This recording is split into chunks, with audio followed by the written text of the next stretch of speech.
I'm Dr. David Jansen. I'm Michael Sanders. I am Noelle Thrasher. And welcome to the Highlander Podyssey.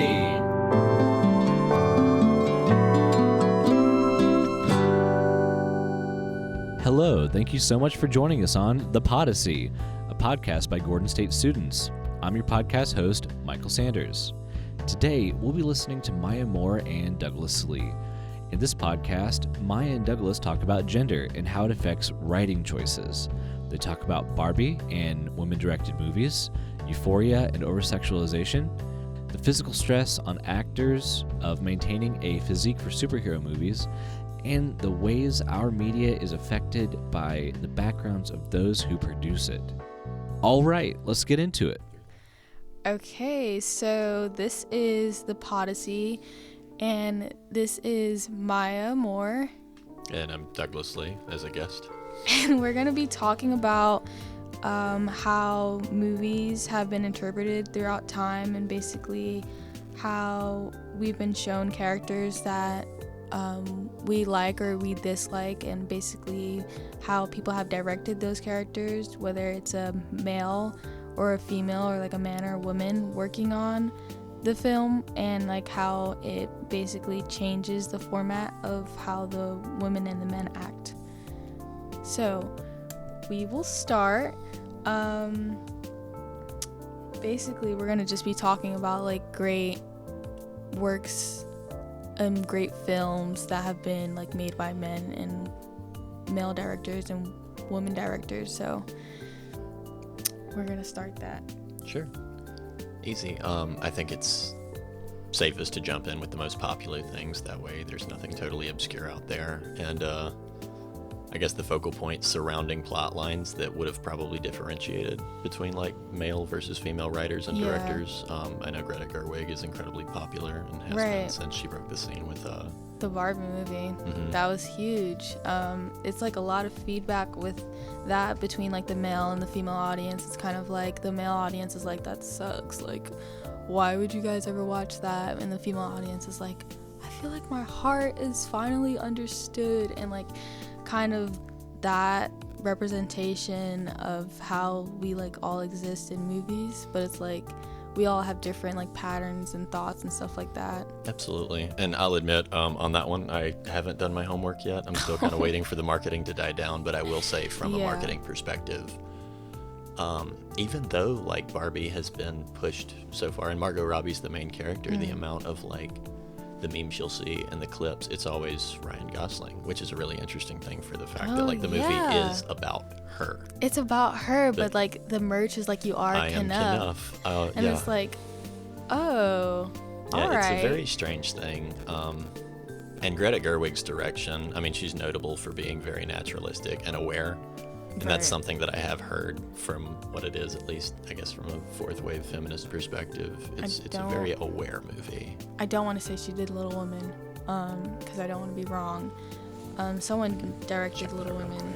Yeah. But that's just a great example of like a woman working on a woman's film and like getting it completely right. There's another example of like, you know, I don't know her name, but it was a woman and a man and a couple other people that worked on the film, the sitcom TV show Friends. Oh, absolutely. And like me and my friend were having a conversation about how like the women were portrayed as like kind of promiscuous, and I was like, I kind of don't feel that way. And I was thinking about it, and I was like, they kind of all, you know, Joey acts like a man, the typical man. Chandler acts like the, you know, more relatively intrusive man in his own rights. Right? And then Ross is just like the creep in the cookie that crumbles, like the sensitive man. Absolutely. He's always crumbling every episode, but it's fine. Rachel is like the go-getter, like entrepreneur, the fashion.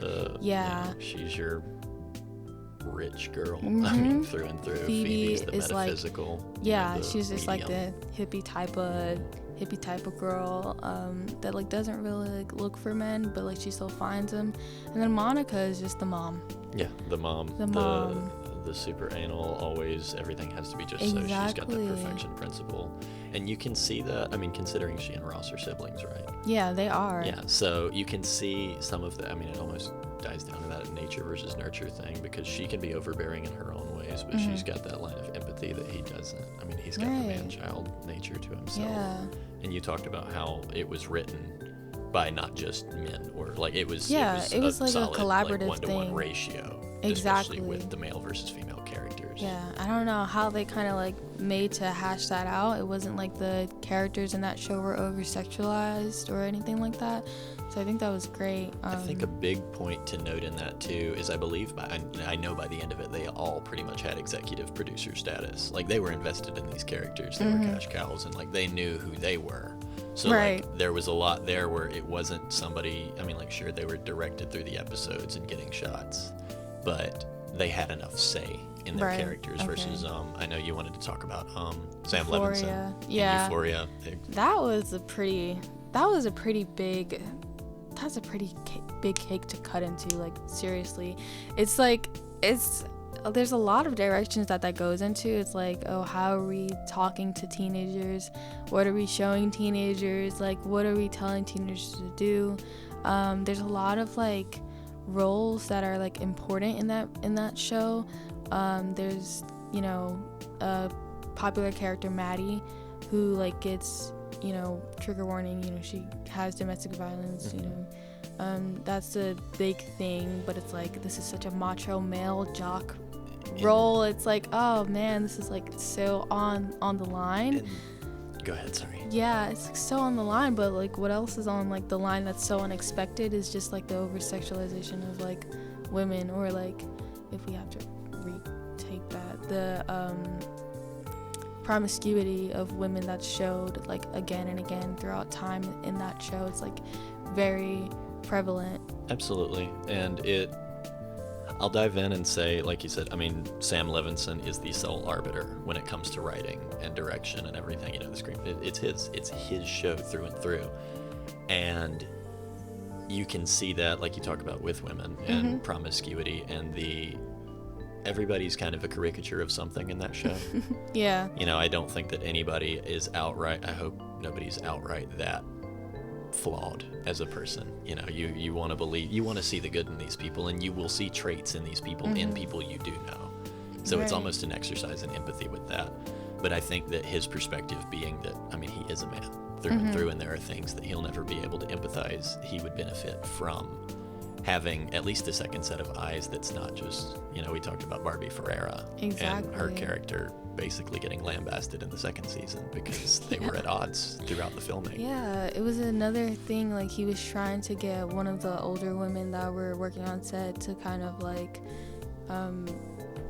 you know, show herself and like be more outward and like expose herself and like whatever, and it's like that's not really like what her role is about. It's like she was supposed to be like a mother figure or a mentor, and it was like, what does this have to do with like her body or like her image and stuff like that? Like it's like this doesn't have anything to do with that.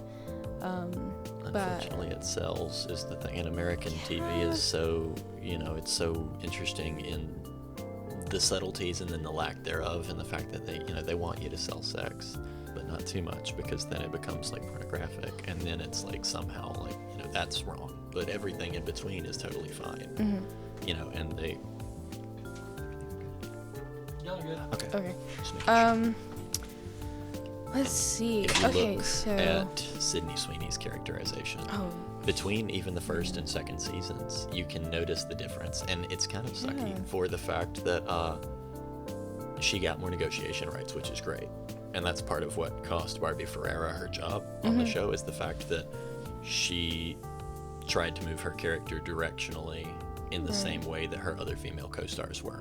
Because almost every character in that show, I mean, you've got Zendaya, who's been a star since her Disney worth days. a lot. She can say what she wants. Absolutely. And she can, she can make those character arguments. She's been on Disney. Like, she probably just whipped out the Disney contract and was like, yeah, I'm not doing anything absolutely. for you guys. And between Sydney Sweeney having blown up in the first season of Euphoria, and then doing White Lotus and all of the other movies that she's done in between, you know, she started, you know, and she's been able to move away from the sexual aspect of the show. Right. I wanted to, let me see. I was going to talk about, I don't know how close we have to be this thing. I was going to talk about the show You. It just popped up into my mind. I don't know who directed You, because the guy in the main character of You is basically like the stereotype, oh, I just want to protect you, I love you type of, then it goes wrong, and it's like he's a serial killer. Oh, absolutely. It's like he has this idea of women that is like, oh, I need to protect you, you're here to nurture me, and they can't go off the path of like what he's written for them in his mind, and he starts getting obsessed about it. And I think that's very like keynote to what we're talking about, and like what the men and production have kind of like roped women into sometimes. Absolutely. Like women have done the same thing. Like honestly, I can talk your head off about how many rom-coms where the guy is just like, oh, like you burned down my house, and like, you sent my family on to like away to like the army, like, oh my god, I love you, and I'm running to the airport, to fix things. It's like, there's like the two, it's like two sides of the same coin. It's like men can direct women badly, and okay. like women can direct men badly. Do you have any? Absolutely. I mean, I totally, I get what you're putting down, in the sense that like when you don't have that second set of eyes, or somebody that can understand the perspective of another person, it sort of allows you to run with the narrative that you have in your own head of like what a man or a woman should be. Right. Like Greta Gerwig does a great job with being aware, but part of that, I would argue, is her partnership with Noah Baumbach, who's an incredibly, astute director. His acumen's very well known, and he also has written very human movies, shows The Squid and the Whale. Frances Ha, are you familiar with either? So, what did Frances Ha do? Frances Ha was actually a collaboration between the two of them. So he directed it, but Greta Gerwig wound up like writing the script. They partnered shortly, either right before or right after.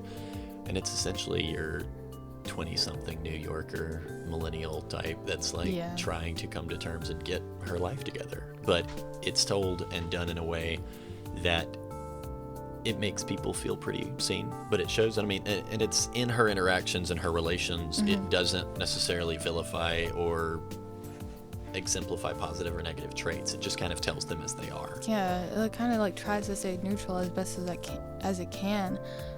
Do you have an example of like, this is like men at its core, like a movie that's like, oh, this is like men at its core? Because I was from a perspective of somebody who from like your most, like, dig up your most inner deep masculine. A negative or positive connotation? Any connotation. This is like, because I'm gonna mention Mean Girls, Tina Fey.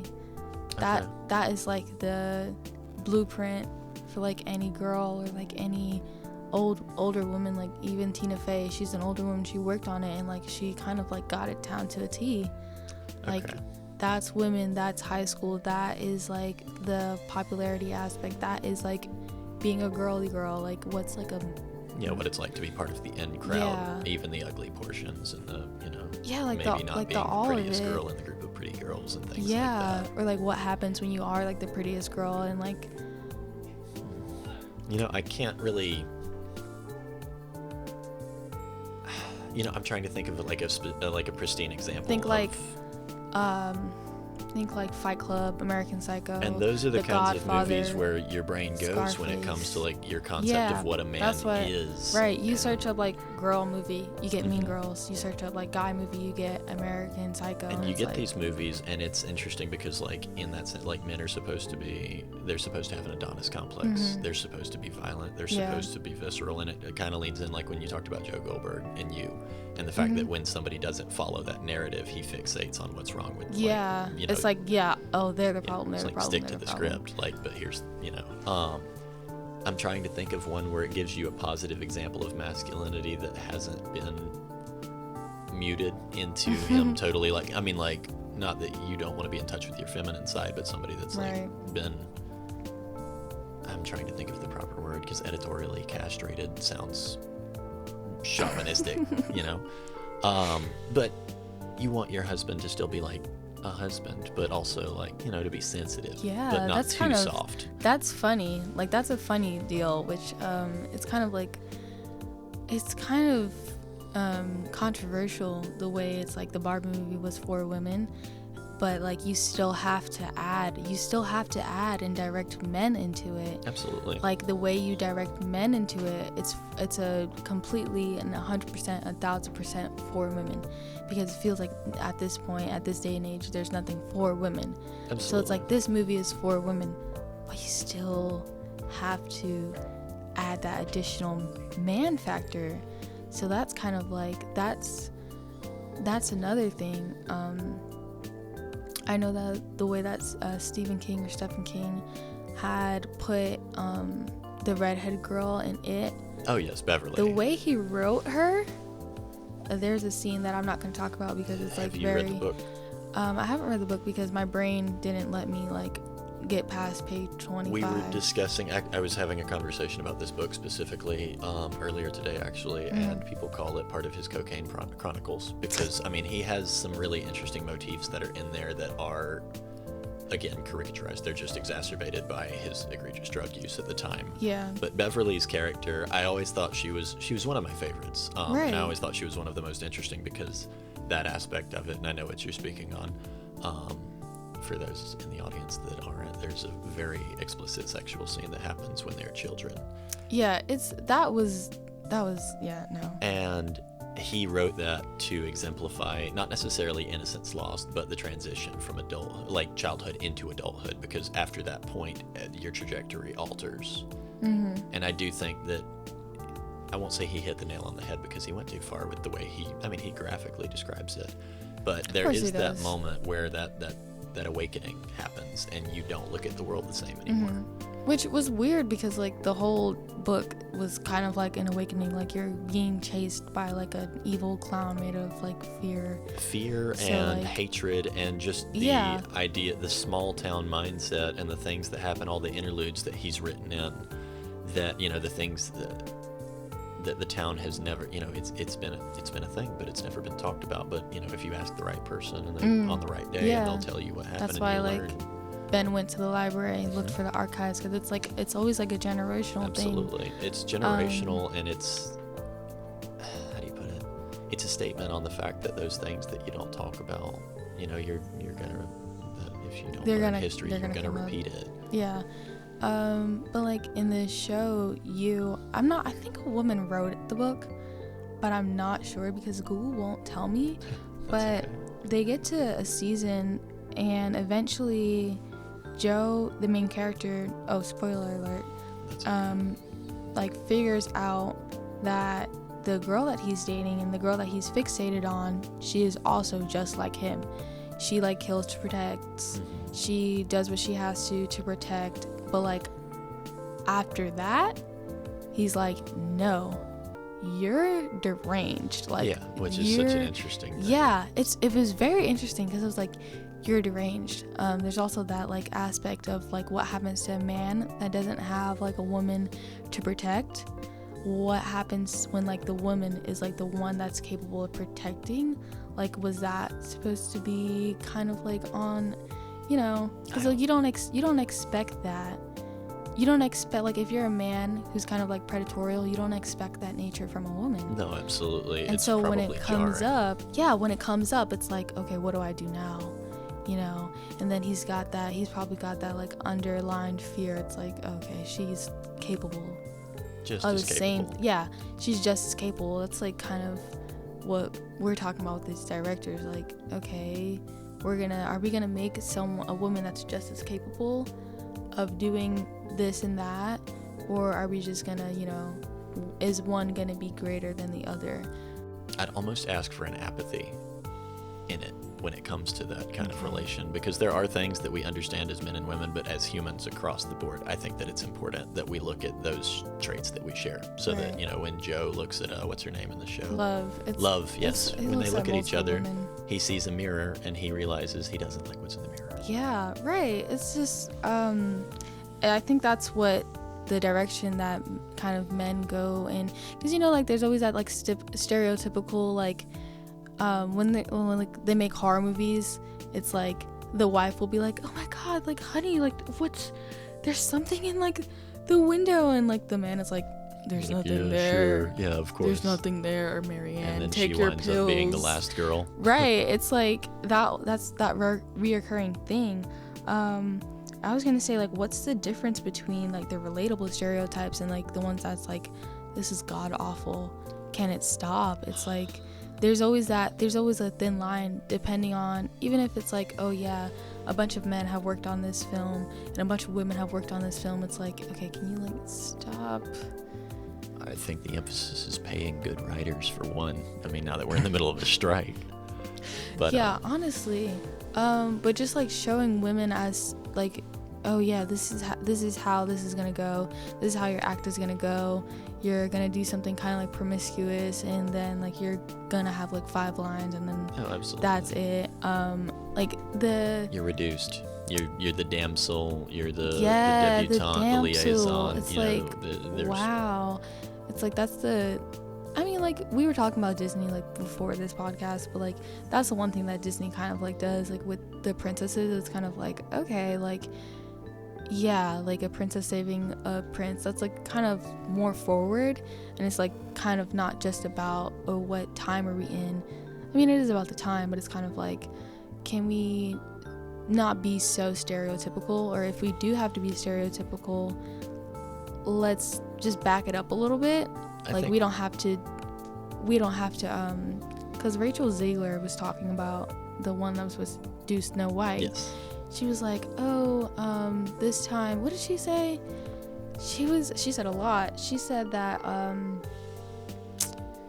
she was saying that, like, oh yeah, this movie, like, women are not, like, she's not gonna like be dreaming about true love and like about a prince that saves her, and it's like, that's really general. Like, some women do just dream about that. And I think on the other end, there's almost a course correction where, because of that being the running stereotype, it's almost like vilified now for somebody to want true love on the other end of it. That's what it is. It doesn't necessarily have to involve a man anymore. I think that Disney's good in that some of it ages well, some of it ages poorly, but they do a good job of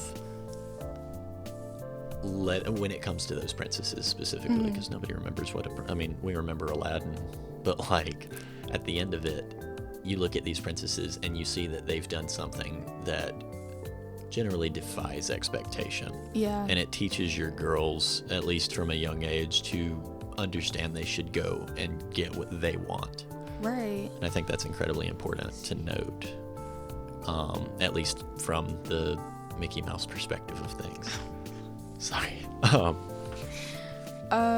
Yeah, it's just kind of like, even as a person or as a woman that watches Marvel, it's kind of like the world around that is like, oh yeah, this is great. Oh wow, that's like a really cool female superhero, and like she's in like 25 minutes of the movie, and then like the interview is like, okay, so how'd you get into like your suit? Or like how, of course, like yeah. what, how did you like a suit that was like so tight on you? Did you like work out well, or is it like, were you dieting? And it's like, oh my gosh, that's one of those things that's very interesting with that, because that's where the sexuality comes into it, even though they're going to be clothed. And the men are just as bad with that. I remember Chris Pratt having to lose like 100 some odd pounds like, for Star-Lord. It's great you bring that up, because it's also like, oh my god, how hard do like men have to work out just to fit into like this role? Like, I don't know what I thought it was like CGI. I think that's where it jumps back to what we talked about earlier, with it being the suits in the room saying this is what will sell. Because if God forbid there be like a fat superhero, like if he was, he would wind up being the comedic relief. Yeah, that happens often. Eating things, or and that's not fair. That's like weird. But for the sake of jumping back to the topic at hand, a lot of them. Well, Angelina Jolie did a great job with Tigress. I'll give her that one. She did. The women, I lost me there. No, the women in these superhero movies, they do kind of. There's almost a typecast for it, because like you can't be too pretty, but you also can't be like atrocious, and then there's somewhere in between where like you do have to lose all of that, like you're above humanity, I guess. And you can even see, I mean, there are shows like even The Boys. Wow, It's a very difficult show to watch, or Gen V, you know, it's a lot of content to take in, but it does a really great job of addressing a lot of those, I'm trying to think of the proper word for it, but just the, the discrepancies between like men and women, and like the things that men just are comfortable doing. Right.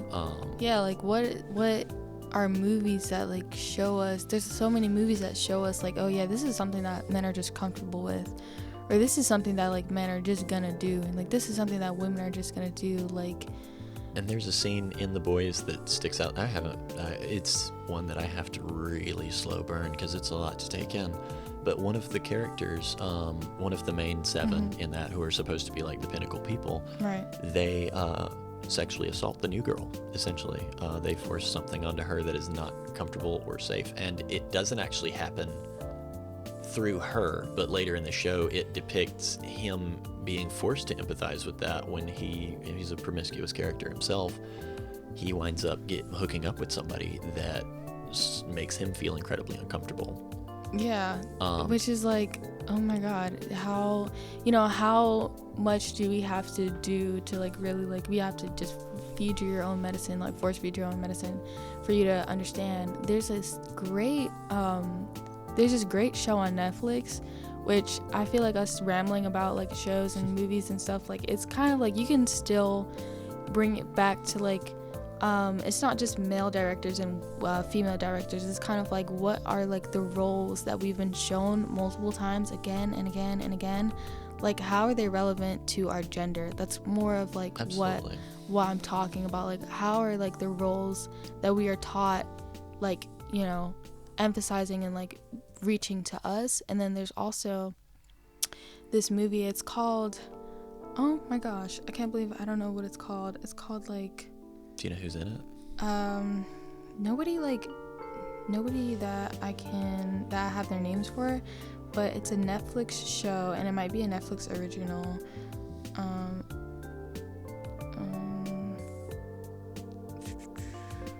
think it came out in like 2021 maybe. It's called, okay, I might remember what it's called in a second, but it was basically about like 5 different students that went to like the same high like elite school. Sure. And one of the girls, she got like sexually assaulted or essayed, like if it has to get cut out, she got essayed by guys that she thought were her friends, because like her character was a generally promiscuous character that was like very like showing about herself. And she had another friend where like all 3 of them were guys, 2 of them were jocks, one of them was like pining over her. Yeah. And he kind of like got lost in the fact that he couldn't have her, and so when it happened to her, she was like, you know, really going through a rough time and like trying to figure out what to do about the situation and to speak out about it. And so she was like, hey, he was there, like he knows like what happened. There was also a taxi driver that was there. Okay. And they were like, she was like, he was there. And so basically out of his own, like, you know, he was like, oh yeah, that didn't happen. Like it didn't happen to her. Like she kind of like was egging that on, like she wanted it to happen. And it was a couple of the people like emphasized with her. The guy that was there, that she was like, hey, like, you know, this happened to me. His sister was her best friend, like one of her best friends, and she also called her, like, you know, she also like was like, yeah, this didn't happen to you. And then another girl, she was like, that didn't happen to you, because of the way she kind of represented herself every day when she went to school. And it was like, most girls were like, yeah, like, you're a victim. And then like some of the girls, you still get the ones that blame for the fact that like they kind of like buy into. But it's like, those roles are they're so key, but it's like, they're taxing. You know. I want to ask you, do you personally believe that a role like that helps or hinders people in society, in terms of like, if a girl were to watch that and see that happen, do you think it would encourage her to speak out from her own experience, or if it would cause her to feel like she needed to be quiet due to fear of backlash? I feel like it's both. Like, you have to be aware of both, but like overall you kind of like would have to, you are forced to take the positive with what they're showing you. And it's kind of like you have your own moral compass, and like you have to figure out what's wrong and what's right. But like definitely like showing that can happen. It is also taxing and hindering to like, I guess, men that feel like they wouldn't do that or they couldn't do that and like they've never done that.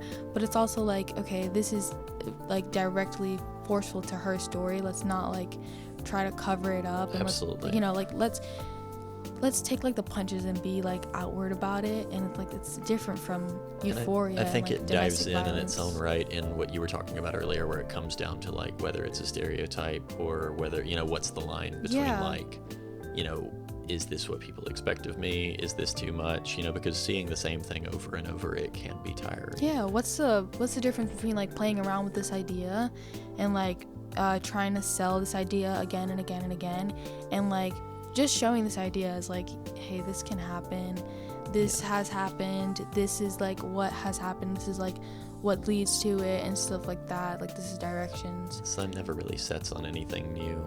You know, I don't think that there's a prognosis that's going to come from a conversation between just two people, save for, I mean, I think that with dwindling numbers in entertainment, especially now with writers' strikes actively going on and people really sticking up for it, I'm hopeful there will be a new renaissance of art and media that comes out that's going to give voices to not just women or men specifically, but people of different cultures, people of different sexualities.